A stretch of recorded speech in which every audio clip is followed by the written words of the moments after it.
Azerbaijan দেশটিতে আসার পর থেকেই এখানকার ক্লাইমেট পরিস্থিতি বা পর্যটন ব্যবস্থার প্রতি দেশের উন্নত মানের সুবন্দোবস্ত অথবা আমরা বাঙালি ঘুরতে ভালোবাসি, এসব কারণ যাই কিছু হোক না কেন আমরা খুব কম ছুটির দিন বাড়িতে বসে কাটাই।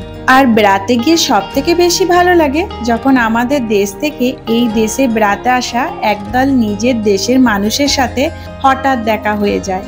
অন্য দেশে দীর্ঘদিন নিজের ভাষা, বন্ধুদের সঙ্গে গল্প, পরিবারের সকলের সঙ্গে একসাথে সন্ধেবেলা বসে টিভি দেখা, দিনের পর দিন যখন মনে পড়া পরিমাণটা বাড়তে থাকে, ঠিক সেই সময় নিজের দেশের মানুষের সাথে দেশের ভাষাতে কিছুক্ষণ কথা বলাটা ভীষণ রকম আনন্দ দেয়। অনেক সময় এমনও হয়েছে ওই অচেনা দেশবাসীদের সঙ্গে সদ্য পরিচিত হয়ে রাস্তায় দাঁড়িয়ে হাফ অ্যান আওয়ার গল্প করে কাটিয়ে দিয়েছি। আবার কখনো রেস্টুরেন্টে খেতে গিয়ে খাবার টেবিলের সাথে খাবারও শেয়ার করে একসাথে খেয়েছি। আবার কখনো সন্ধ্যেবেলা সমুদ্রের ধারে কনকনে হাওয়াতে 2 ঘন্টা গল্প করে কি করে সময় পার করে দিয়েছি বুঝতেই পারিনি। একবারের জন্য এটা আমাদের মনে হয়নি ওনাদের সঙ্গে আমাদের প্রথম দেখা হয়েছে।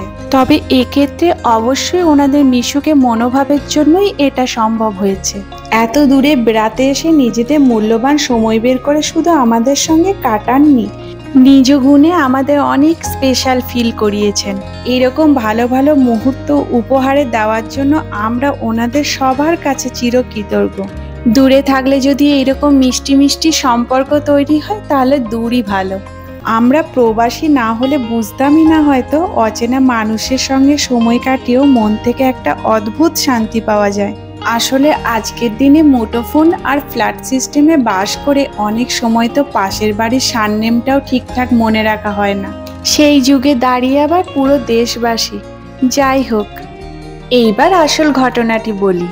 এইরকমই একদিন হঠাৎ করে মায়ের বয়সী এক কাকিমা আমার কানে কানে এসে জিজ্ঞাসা করলেন, আচ্ছা শোনো, এই দেশে শাড়ি টাড়ি বোধ হয় চলে না। ওনার এরকম হঠাৎ করে কাচুমাচু হয়ে প্রশ্ন করার ভঙ্গিমা আর মুখের এক্সপ্রেশন দেখে আমার মার কথা মনে পড়ে যায়। কয়েক সেকেন্ড লাগে বুঝতে যিনি কোনোদিন শাড়ি ছাড়া অন্য কোনো ড্রেস পরেননি। হঠাৎ করে তিনি জিন্স টপ, পায়ে কয়েক কিলো শু পরে খুব অস্বস্তি বোধ করছেন। আসলে আমাদের সঙ্গে আজ পর্যন্ত যাদের দেখা হয়েছে ওনাদের বেশিরভাগ ছিলেন 60-এর ঊর্ধ্বে বয়স। চাকরি বা ব্যবসা বা অন্য কোনো জীবিকা থেকে অবসর নেওয়ার পর স্ত্রী বা বন্ধুদের সঙ্গে আনন্দ কুড়াতে প্রথমবার বিদেশ এসেছেন। বয়স বাড়ার সাথে সাথে নিজেদের বড্ড বেমানান মনে করে প্রায় বলপূর্বক নিজেদের নতুন জেনারেশনের সঙ্গে মানান করে তোলার জন্যই হোক বা বিদেশ সম্বন্ধে বাড়ানো চড়ানো ইনফরমেশন হোক, ওনার মধ্যে এরকম ভুল ভ্রান্তির সৃষ্টি হয়, যার ফলস্বরূপ এত মাস ধরে প্ল্যান করা ওনার ট্যুরটি আনন্দদায়ক হওয়ার থেকে অস্বস্তিদায়ক হয়ে উঠেছিল। ওনাকে তো আমার যেটুকু এই দেশের শাড়ি বা চুড়িদার নিয়ে অভিজ্ঞতা ছিল সেটা জানিয়েছিলাম, কিন্তু এই কথাটার মুখোমুখি আমি না বেশ কয়েকবার হয়েছি। সামান্য ব্যাপার মনে করেই হয়তো সেইভাবে ভাবিনি, কিন্তু সামান্য মনে করা বিদেশের ড্রেস পরা নিয়ে যখন সরাসরি কারো বহু প্রতীক্ষিত ইন্টারন্যাশনাল ট্রিপটা অনেকটা বেকার হয়ে যেতে দেখলাম, তখন মনে হলো অন্য দেশে কি হয় আমি সঠিক বলতে পারবো না, কিন্তু আজারবাইজানে থাকার সুবাদে আমি আমার দেশের ড্রেস নিয়ে যে অভিজ্ঞতা অর্জন করেছি সেই অভিজ্ঞতাটুকু সবার সাথে শেয়ার করলে একটু হলেও এই প্রশ্নের উত্তর বোঝাতে পারবো। তাহলে চলুন ক্যাসপিয়ান সমুদ্রের ঠান্ডা ঠান্ডা হাওয়াতে সাহিলের বাকি অংশটুকু রাতের ভিউ দেখতে দেখতে এই প্রশ্নের উত্তর আপনাদের বিস্তারে বলি। নমস্কার, কেমন আছেন আপনারা? আশা করি আপনারা সবাই খুব ভালো আছেন আর সুস্থ আছেন। আমি পিয়া, আমার আবারও আরেকটি নতুন দিনের ভিডিওতে আপনাদের অনেক অনেক স্বাগত। আজ আমাদের ক্যাবের যে ভদ্রলোক ড্রাইভার ছিলেন এনাকে দেখে প্রথমে আমরা একটু অবাক হয়ে গিয়েছিলাম, আর ওনার সঙ্গে একটু কথা বলার পর এক প্রকার তো প্রায় চমকেই যায়। ওনার বয়স প্রায় 87। এই বয়সে উনি শহরের এই প্রান্ত থেকে ওই প্রান্ত 12 ঘন্টা গাড়ি চালান। সালাম তেলের দোকান।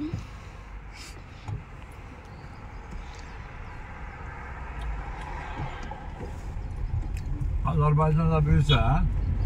Yes, büyüse. এই সমস্ত কিছু এনার্জেটিক ইয়াংম্যানের মুখোমুখি হওয়ার পর আমি খুব ক্লান্ত হয়ে পড়েছি, এটা বলতেও যেন খুব লজ্জা লাগে। এখানে যে কোনো একজনকে ক্যাব ড্রাইভারের পাশে বসতেই হয়, না হলে আপনি ওনাকে অসম্মান করছেন মেনে নেওয়া হয়। আবার তেমনি প্রথম দেখাতে কাউকে সালাম না বললে অসম্মানীয় ব্যক্তি বলে মনে করছেন, এটাও মেনে নেওয়া হয়। তবে বাইরের দেশের মানুষের কাছে বা ট্যুরিস্টের কাছে হয়তো এই ধরনের কোনো ধারণা ওনারা রাখেন না। তবে আমাদেরকে যখন এই কাজগুলি ওনারা করতে দেখেন খুব খুশি হয়ে যান। এই দেশের মানুষ এমনিতে ভীষণ মিশুকে, কিন্তু ছোট ছোট এই কারণগুলির জন্যই হয়তো খুব অল্প দিনে তাড়াতাড়ি দেশের অনেক মানুষের সাথে আমরা সুসম্পর্ক তৈরি করতে পেরেছি। মন থেকে মানিও কোনো দেশ ভালো খারাপ কিচ্ছু হয় না, যে কোনো দেশের মানুষের ভাবনাকে সংস্কৃতিকে সম্মান করলেই দ্বিগুণ সম্মানিত ওই দেশ থেকে হওয়া যায়। Kashmir. Yeah. Now it is good. India সম্বন্ধে অনেক কিছু জেনেছিলেন আমাদের কাছ থেকে, আজারবাইজানেরও অনেক কিছু জানিয়েও ছিলেন আমাদেরকে। এইসব কথোপকথন থেকে বুঝেছিলাম কতটা জ্ঞানী, রুচিসম্পন্ন ও ব্যক্তিত্বের অধিকারী উনি। একটা প্রশ্নতে একটু অবাক হয়েছিলাম, আজারবাইজানে কেউ আমাদেরকে এই প্রথমবার মিঠুন শাহরুখের মুভি জিজ্ঞেস না করে কাশ্মীরের বর্তমান পরিস্থিতি জানতে চেয়েছিলেন। ওনার মতো একটা মানুষের সঙ্গে কিছুক্ষণ কাটাতে পেরে আমরা সত্যি মন থেকে ভীষণ খুশি। প্রার্থনা করি উনি যেন খুব ভালো থাকেন, সুস্থ থাকেন। চলুন আমরাও সাহিল পৌঁছে গেছি, সাহিলের বাকি অংশটা ঘুরে দেখে নিই। আপনাদেরকে আগের ভিডিওতে দিনের বেলায় যে মিনি ভেনিস দেখিয়েছিলাম, রাত্রেও দিনের মধ্যে কতটা তফাৎ দেখুন। তুলনামূলক রাত্রে ভিড় অনেকটা কম। আর আগের ভিডিওতে হাইল্যান্ড পার্কে যে ফ্লেম টাওয়ার অর্থাৎ অফিস বিল্ডিং দেখিয়েছিলাম, ব্যাক সাইডে দেখুন দেখা যাচ্ছে সন্ধ্যা নামলেই ওখানে লাইটিং শুরু হয়েছে। এখানকার পিন ড্রপ সাইলেন্স, হালকা লাইট আর সমুদ্রের হারিম করা ঠান্ডা হাওয়া তো আছে, তার সাথে পাশের কফি শপ থেকে 2 কাপ কফি নিয়ে ঘাসের ওপর বা বেঞ্চের ওপর যদি 1 ঘন্টা বসেন, তাহলে 1 সপ্তাহের ক্লান্তি দূর হয়ে যাবে। আমরা হয়তো এই ক্লান্তি দূর করার জন্যই প্রত্যেক সপ্তাহে এখানে আসি। এইটার লোটাস মল, আজারবাইজানের একটা ফেমাস মল। পাশেই দেখুন কার্পেট মিউজিয়াম আর মিনি ভেনিস, সব এক জায়গাতেই আছে। আজারবাইজানে অবশ্য আলাদা আলাদা স্পট বলে বড় বড় কোনো স্ক্যাম হয় না। এই সমগ্র এরিয়াটি একসাথে সাহিল বলা হয়। লোটাস মল সব ট্যুরিস্টরাই আসেন একবার করে, কেন আসেন জানি না, ভিতরে দেখার মতো নতুন কিচ্ছু নেই, তবে বাইরে থেকে দেখলে চোখ ফেরানো যায় না। লোটাস ফুলের মতো দেখতে বলে এর নাম হয়েছে লোটাস মল। চলুন আপনাদের অল্প স্বল্প ভিতরটাও দেখিয়ে আনি। একটা নতুন জিনিস এখানে আছে যেটা আমাদের আর আমাদের ছেলের দুজনেরই খুব প্রিয়। আজারবাইজানের বেশিরভাগ মানুষ ভীষণ ক্যামেরা ফ্রেন্ডলি। ক্যামেরার সামনে আসতে এনাদের কোনো রকম দ্বিধাবোধ হয় না। অনেক সময় দেখি হাই হ্যালো বলে চলে যায় ক্যামেরার সামনে, আবার অনেক সময় বুঝতেও পারি না, কিন্তু বাড়ি এসে প্রায় দিন এরকম ভিডিও দেখতে পাই। না না, ওইটা কোনো নতুন জিনিস নয়, নতুন জিনিস তো হলো এইটা, আর্ট আর আর্টিস্টের সুন্দর একটা মেলবন্ধন। এই জায়গাটি আপনার বাচ্চাকে নিরাপদে নিশ্চিন্তে বেশ কিছুক্ষণ ছেড়ে যেতে পারেন। ওনারা যথেষ্ট ভালো আর্টিস্ট। বাচ্চাদের ওনারা বাচ্চার ক্যাপাবিলিটি ও ইন্টারেস্টের উপর ভিত্তি করে ড্রয়িং পেন্টিং করান। এর জন্য কোনো রকম পারিশ্রমিক বা কালার পেন্টের দামটুকু পর্যন্ত নেওয়া হয় না। ছোট ছোট এ ধরনের অনেক উদ্যোগ এদেশে আছে, যার জন্য এত ছোট দেশও অনেক উন্নত। তবে ততটাই প্রশংসনীয় এদেশের নাগরিক একজোটে নিষ্ঠা সহকারে সেগুলি পালন করে শুধুমাত্র নিজের দেশকে ভালোবেসে উন্নত থেকে উন্নততম জায়গাতে পৌঁছে দিতে সাহায্য করছে। বাকি এখানে কাপড়, ব্যাগ, ঘড়ি, জুয়েলারি, কার শোরুম আছে, যেমনটি প্রত্যেক দেশের মলে থাকে। এই দেশের কাপড়ের মূল্য ইন্ডিয়ান মূল্যে কনভার্ট করলে অনেক বেশি হবে। এক দেশের মূল্য কোনোদিন অন্য দেশের সঙ্গে তুলনাতে না যায়, না করা উচিত। কিন্তু এখানকার মূল্যেও আমাদের অনেক এক্সপেন্সিভ লাগে। এক্সপেন্সিভ তো তাও ঠিক আছে যদি কোয়ালিটি ভালো হয়, কোয়ালিটিও অত্যন্ত খারাপ। এখানে বেড়াতে সে কাপড় চোপড় না কেনাই ভালো। জ্যাকেটটা তাও নিতে পারেন। আমরা বাধ্য হয়ে কিনি, কারণ থাকতে গেলে তো অনেক কিছু প্রয়োজন হয়, অত কিছু ইন্ডিয়া থেকে নিয়ে আসা পসিবল না। ঠান্ডা এদেশের একদিকে যেমন পজিটিভ দিক, তেমনি আবার তার জন্য এখানকার চাইলেও কেউ শান্তি করে খোলা আকাশের নিচে লাঞ্চ ডিনার করতে পারে না। খোলা আকাশের সমুদ্র দেখতে দেখতে প্রিয়জনের সঙ্গে লাঞ্চ ডিনার করার চাহিদার জন্য খাবারের টেবিলগুলি এরকম ভাবে রুম হিটার দিয়ে টেন্টের মতো করে ঘিরে দেওয়া হয়েছে। একটু একটু হলেও খোলা আকাশের নিচে খাবারের স্বাদ পুরো নয়। কখনো যদি এদেশে বেড়াতে আসেন, সাহিলের সন্ধেবেলার দিকে একবার আসার অনুরোধ রইল। একবার এলে এখান থেকে পুরো রাত্রি আপনার যেতে ইচ্ছা করবে না। আজারবাইজানের শাড়ি কাহিনী, যেটা নিয়ে আজকের ভিডিও শুরু হয়েছিল। আজারবাইজানের ট্যুরিস্ট থেকে লোকালের পছন্দের প্রিয় জায়গা এই সাহিল। সব সময় ভিড় থাকে। এই ভিড়পূর্ণ জায়গাতে বিভিন্ন দেশের অত্যাধুনিক ফ্যান্সি ড্রেস দেখা যায়। সেই সাহিলেও আমি শাড়ি পরে কোনো রকম লজ্জিত বা খারাপ লাগা ওনাদের কাছ থেকে পাইনি, বরং উল্টোটাই হয়েছে। যখন আমি চুড়িদার শাড়ি পরেছি এই দেশে, কমপক্ষে 2-4 জন কোন দেশের ড্রেস কোথায় পাওয়া যাবে বা কি নাম এই ড্রেসের, এইসব জিজ্ঞাসা করেছেন। তারপর বারবার ড্রেসে হাত দিয়ে ভেরি বিউটিফুল নাইস বলে চলে গেছেন।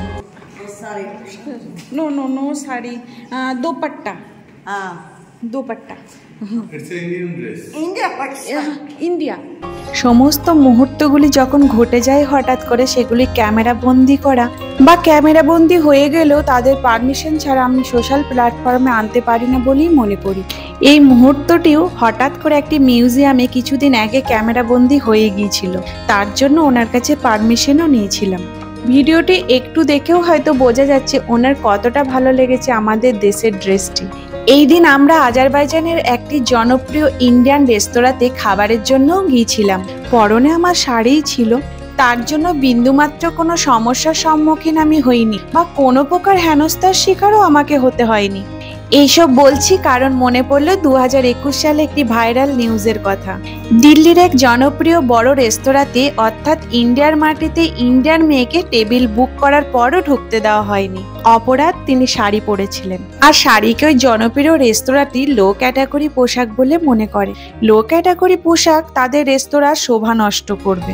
নিউজটি টেলিকাস্ট হওয়ার পর থেকে ইন্ডিয়ার কোনা কোনা থেকে তীব্র নিন্দা ও জনরসের শিকারও হয়েছিল রেস্টুরেন্টটি। অধিকাংশ নিউজ চ্যানেলের শিরোনামে থাকার জন্য খবরটি সেই সময় ইন্ডিয়ার বড় শহর থেকে প্রত্যন্ত গ্রামের অলিতে গলিতে দ্রুত ছড়িয়ে পড়েছিল। এই ধরনের ঘটনার জন্যই হয়তো কিছুদিন আগে আজারবাইজান বেড়াতে আসা কাকিমা ভেবেছিলেন, নিজের দেশে যদি এতটা শাড়ির জন্য হেনস্থা হতে হয়, তাহলে বিদেশে হয়তো আরো হতে হবে। আজারবাইজান এসে দেখি এখানকার ছোট বড় বয়স্ক সমস্ত মেয়েরা আমাদের ইন্ডিয়ার মতো বিনুনি করা, কাপড় পরা, মাথায় ঘোমটা দেওয়া রীতিগুলি ভীষণ রকম পছন্দ করে। আজকাল তো পূজা, ইন্ডিয়ান অনুষ্ঠান বা স্টেজ পারফরমেন্স যেখানেই যায় না কেন, একদল মেয়ে এগিয়ে এসে জিজ্ঞাসা করেন, আপনি কি ইন্ডিয়া থেকে? তাহলে প্লিজ আমাকে একটু শাড়ি পরতে হেল্প করুন না, বলি একটা শাড়ি হাতে প্রায় গুজিয়েই দেয়। অবাক হয়ে যায় দেখে 10-12টি পিন লাগিয়েও কি সুন্দর 3-4 ঘন্টা শাড়ি পরে থাকতে। আমাদের দেশেও শাড়িকে সম্মান করা মানুষের সংখ্যা বেশি, তা না হলে ওই রেস্তোরাঁটি তীব্র জনরসের শিকার হতো না। কিন্তু কিছু করার নাই, কিছু মানুষ তো এই রেস্তোরাঁর মালিকের মতনও থাকবে। বেশি সংখ্যক মানুষ ওনাদের কথাতেই এতটা প্রভাবিত হয়ে পড়ে, চারিদিকে এত ভালো থাকার পরও নিজেদের বহু বছরে পরিহিত পোশাক নিয়ে কিন্তু শুরু করে দেয়। এই প্রসঙ্গে একটা গুরুত্বপূর্ণ কথা না বললেই নয়, আজারবাইজান মেয়েদের মতামতের স্বাধীনতা ও ড্রেস নিয়ে ভীষণ লিবারেল। কোনো মেয়ের সঙ্গে জোর গলাতে কথা পর্যন্ত এখানে বলা হয় না।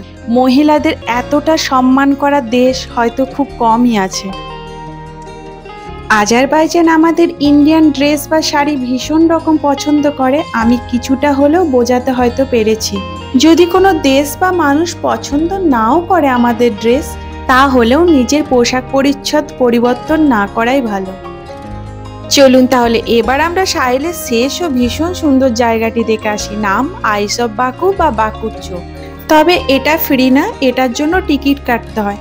তবে একদিকে ভালো, ট্যুরিস্ট বা লোকাল সবার জন্য 10 মানত, অর্থাৎ ইন্ডিয়ান কারেন্সিতে 500 রুপিস। দেখতে আমাদের দেশে যেমন নাগরদোল্লা হয়, একদম সেই জিনিস, কিন্তু সেফটি ও অত্যাধুনিকতার দিক থেকে দেখলে নাগরদোল্লার থেকে আইস অফ বাকু অনেক এগিয়ে।